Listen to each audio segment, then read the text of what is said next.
आपने देखा होगा कि लोग एक दूसरे के साथ किस तरह से व्यवहार करते हैं, एक दूसरे के साथ किस तरह से पेश आते हैं जब उनके पास उनका अधिकार हो, पद हो, उनके पास पावर हो, तो वे उसी के बल पर लोगों को सताते हैं, तकलीफ देते हैं और उन्हें दबाए रखते हैं।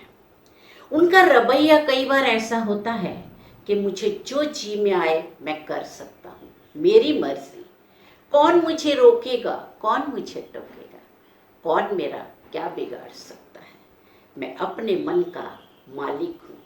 मगर दोस्तों, वो ये नहीं जानता कि वो अपने मन का मालिक नहीं बल्कि अपने मन का गुलाम बना हुआ है।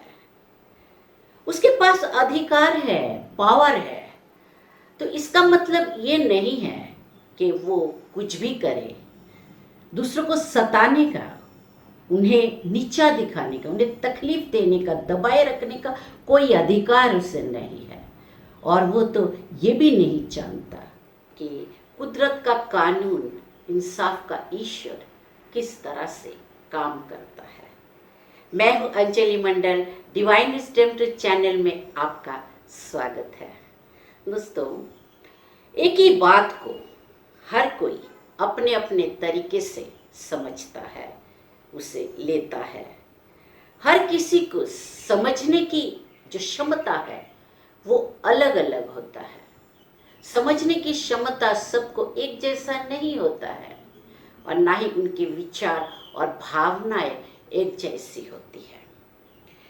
परमेश्वर का आदेश, परमेश्वर का वचन, परमेश्वर का नियम या शास्त्र, इसे भी लोग अपने मतलब के लिए, अपने हिसाब से, अपने तरीके से, अपने सुविधा के लिए उसे तोड़ते हैं, उसे रद्द करते हैं और उसका शाब्दिक अर्थ निकालते हैं। शाब्दिक अर्थ यानी सिर्फ शब्दों का ही अर्थ पकड़ते हैं, मतलब पकड़ लेते हैं। जैसे किसी बगीचे में एक बोर्ड लगा हुआ है कि फूल तोड़ना मना है, मगर लोग इसे समझने में भूल करते हैं। फूल तोड़ना मना है, फूल तो नहीं तोड़ते, मगर रात को पूरा गमिला उठाकर लेकर जाते हैं। और दोस्तों, ऐसे भी कई सारे शब्द हैं जिसका सिर्फ शाब्दिक अर्थ पकड़ते हैं। जैसे किसी म्यूजियम में, संग्रहालय में लिखा हुआ था कि चीज़ों को छूना मत, हाथ मत लगाना। मगर दोस्तों, लोग हाथ तो नहीं लगाते थे, मगर उसमें पैर लगा कर देखते थे ये क्या है। तो हाथ लगाने को मना किया है, हाथ लगाना मना है, पैर लगाना थोड़ी ना मना है। तो आप समझ सकते हैं कि किस तरह से सिर्फ शास्त्र का शब्द पकड़ते हैं, मगर शब्द के पीछे जो भावनाएं हैं, जो मतलब है, जो उद्देश्य है, उसे भी समझना जरूरी है। और दोस्तों, कई बार लोग ईश्वर के नियमों को, आदेशों को उस पर अपना लॉजिक लगाते हैं, अपना तर्क देते हैं, अपनी बुद्धि से उसे बताते हैं। और जो बच्चे हैं उन्हें लगता है कि ये सही है। जैसे कि एक बार टीचर ने किसी स्टूडेंट से पूछा, अच्छा बताओ, ठंडी के मौसम में सुबह सुबह इतना कोहरा क्यों पड़ता है, हरे हरे घास के ऊपर छोटे छोटे पानी की बूंदें, ये कैसे होता है? तो उस स्टूडेंट ने उत्तर दिया, सर ये धरती गोल गोल घूमती है ना, इसलिए उसको पसीना आता है। मगर ये सच्चाई नहीं है। और जो बच्चे हैं उन्हें तो लगेगा कि हाँ, हो सकता है ये सही कह रहा है, इसे बहुत ज्ञान होगा।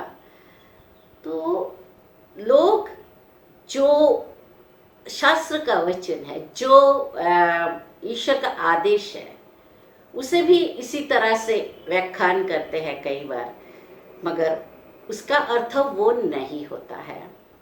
और कई बार तो लोग ईश्वर के नियमों को, उसके आदेशों को हल्के में लेते हैं, मजाक मजाक में लेते हैं, मगर वो ये नहीं जानते कि ईश्वर का शास्त्र सत्यपति सत्य है, 100% वो सत्य है।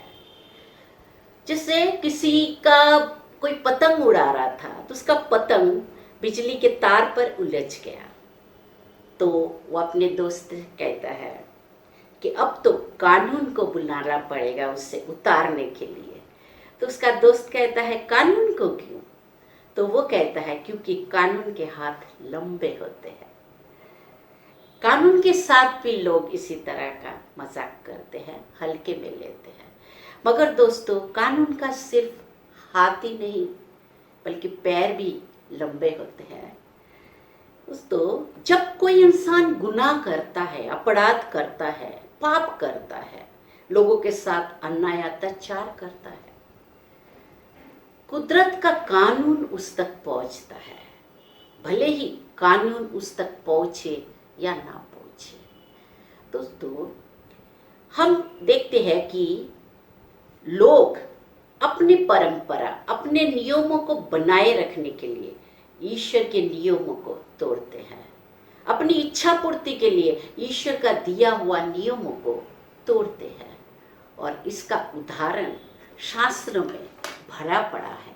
हम देख सकते हैं कि शास्त्री फरीसी किस तरह अपने ही नियम, अपनी ही परंपरा के आर पर ईश्वर का दिया हुआ नियमों को तोड़ते थे, उसे रद्द करते थे। और इस विषय में ईसा मसीह क्या बताते हैं, हम एक उदाहरण से इसे समझते हैं।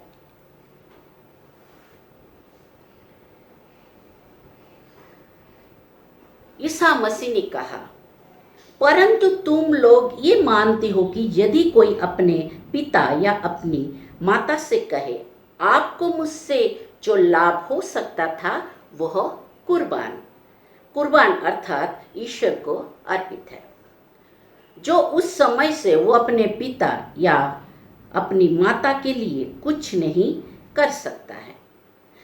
फिर ईसा उन्हें कहते हैं, इस तरह तुम लोग अपनी परंपरा के नाम पर जिसे तुम बनाए रखते हो, ईश्वर का वचन रद्द करते हो और इस प्रकार और भी बहुत से काम करते हो। सिर्फ ये नहीं, ईसा मसीह बता रहे हैं कि इस तरह का कई सारे काम तुम करते हो और भी बहुत कुछ है जो इसी तरह से तुम करते हो। तो ये जो वचन है, इसमें शास्त्री फरीसी अपने ही नियम, अपनी ही परंपरा के आड़ पर ईश्वर का दिया हुआ नियमों को तोड़ते थे।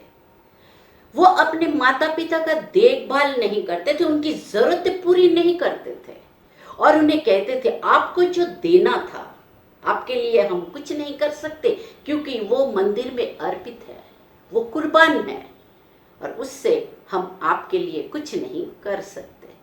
इसी तरह से वे अपने माता पिता से मुंह फेर लेते थे, और ईसा मसीह ने उन्हें ढोंगी कहकर उनकी कड़ी निंदा की कि तुम धार्मिक बनते हो, ढोंग करते हो, जबकि ईश्वर का नियम कहता है कि अपने माता पिता का आदर करो।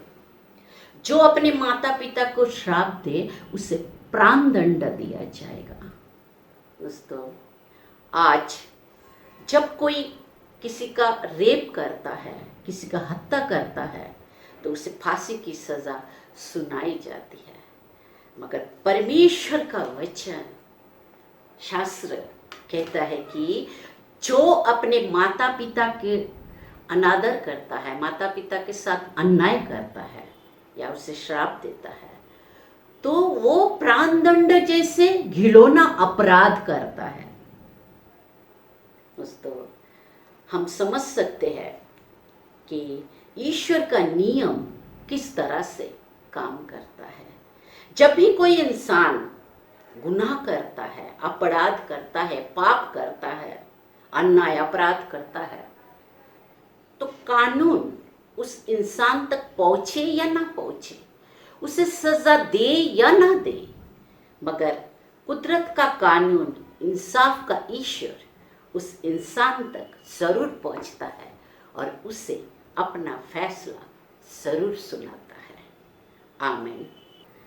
दोस्तों, हम समझ सकते हैं कि किस तरह से लोग परमेश्वर के नियमों को, आदेशों का उल्लंघन करते हैं, उसे रद्द करते हैं और अपनी इच्छा पूर्ति के लिए उसे अलग अर्थ देते हैं और अपने जीवन का सत्यानाश करते हैं। सिर्फ शास्त्र ज्ञान नहीं, शास्त्र में लिखा हुआ हर एक शब्द का नॉलेज नहीं, बल्कि ईश्वर का सामर्थ्य भी हमें पता होना चाहिए। तो दोस्तों, जब भी आप बाइबल पढ़े, ईश्वर के वचनों को पढ़े, तब उसके पहले प्रार्थना जरूर करें ताकि आपको प्रज्ञा प्राप्त हो, आपको पवित्र आत्मा से ज्ञान और विवेक, बुद्धि आपके अंदर जागृत हो जाए। क्योंकि शास्त्र तो है ही लिखा हुआ वचन, मगर हर जगह हमें अपने विवेक से, पवित्र आत्मा के प्रेरणा से, अपनी बुद्धि से, अपनी प्रज्ञा से काम करना है। समझदारी इसी में ही है। तो दोस्तों, आप प्रार्थना कीजिए, हमेशा खुश रहिए, मुस्कुराते रहिए। आपसे फिर मिलेंगे, तब तक के लिए इजाज़त दीजिए। धन्यवाद, शुक्रिया, जय मसीह।